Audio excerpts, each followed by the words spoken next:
Okay, this is another request from our followers. Guitar riff from the song yung sa POD, Youth of the Nation. So, let's go. Yung tuning niya is drop C. So, from standard D, half step mo lang yung 6th string, magiging siyang C. So, this one is C, G, C, F, A, and D. So, yung effect pedal ko na ginamit rito is clean tone na mayroong parang pacer siya. And then, yung delay, bali nasa mid-gain lang siya. Pero, humahatak pa rin yung delay doon. Pero hindi yung parang yung kuwang-kuwa dun sa effect nung gitarista nila. Ito yung tama lang. So, pwede na rin. So, I play like this.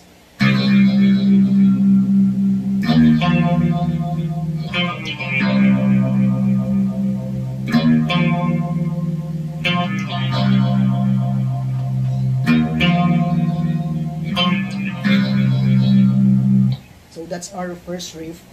Yung playing chord nun is open,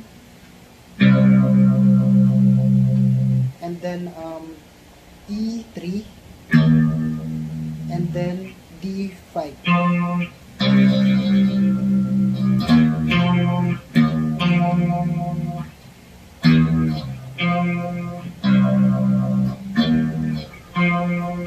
And then yung sunod is D5, D3, D2, then open.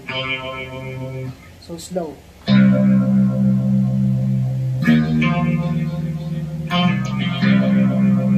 Parang i-slide mo lang siya.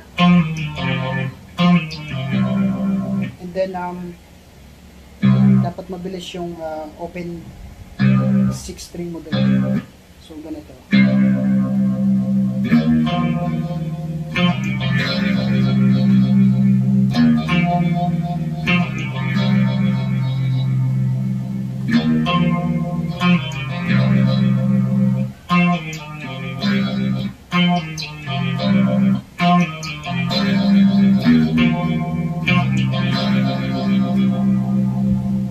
Then yung next riff would be doon na sa doon na sa verse. Okay, this one is yung sa verse na. So it's our second riff. I played like this.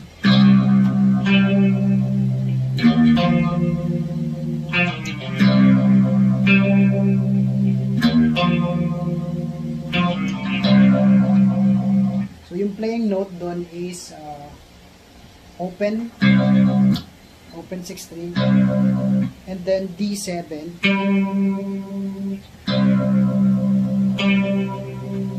and then balik ulit dun sa dating pattern natin, dun sa ganito, E3, and then D5, parang octave.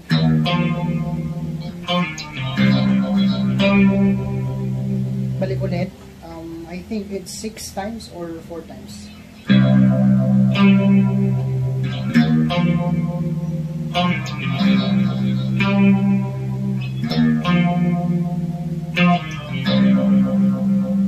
And then yung pang third riff natin, bali ito na sa part na yon. So, I play like this.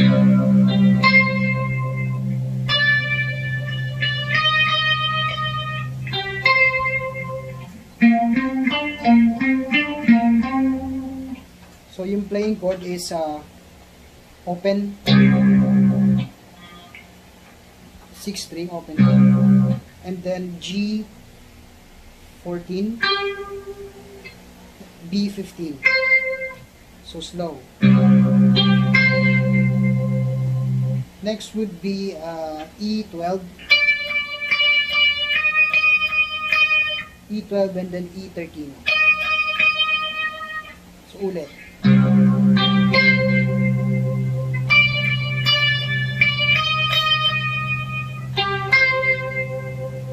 Balik ulit dun sa G14 and then G15. And then, yung next would be ganito. Yung iba, dito kinukuha sa part na to. Pero ako dito ko na siya kinuha.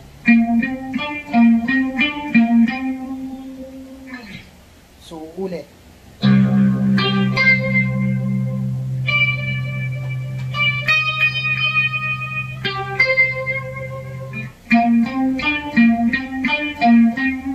It's A15. Yes. A17. And then D14. Parang ganito.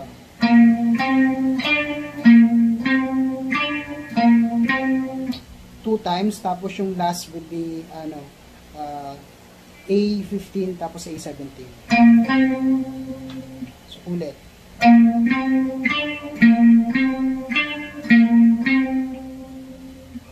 From the top.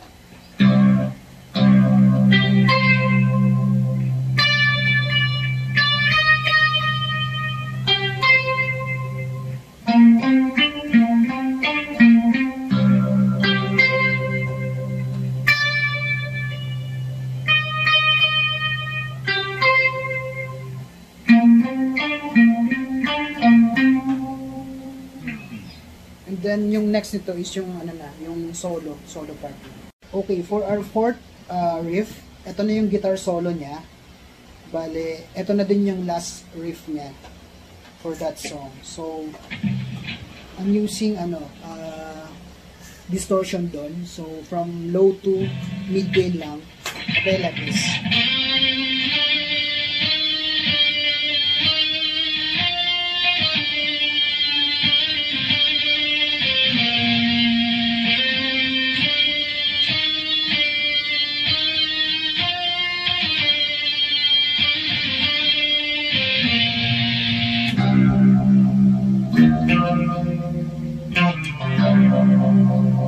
So yung playing chord niya is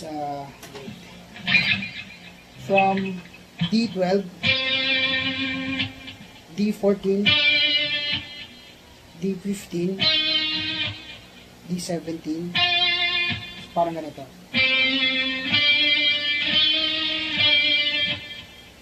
And then ibabalik mo siya sa from 15, balik mo sa 14.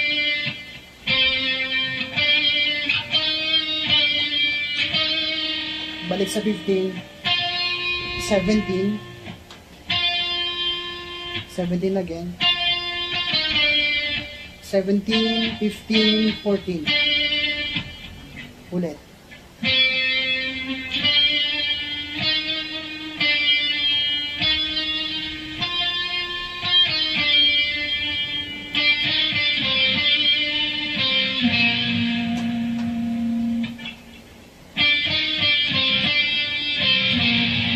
Hammer siya sa 15, 14, 14, 15,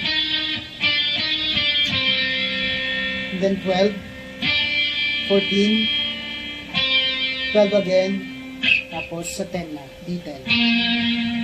So, from the top, ulit. Pero mas maganda kung binabibrate mo rin para yung sound guys nag-vibrate. Parang ganito.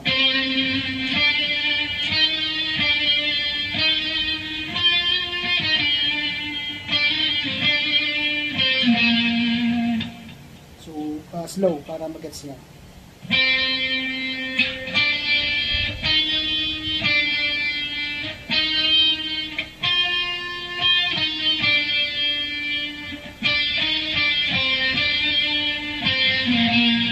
Okay, that's it. So that's my guitar tutorial for Youth of the Nation ng POD. So yun lang. So maraming salamat. Thank you very much for watching my guitar tutorial. And then see you next time, guys. Please follow me sa Facebook, yung Jongski. Don't forget. And then yung YouTube channel ko din na Jong TV 360. Yun lang. Thank you very much. And then have a great day, guys. Thank you.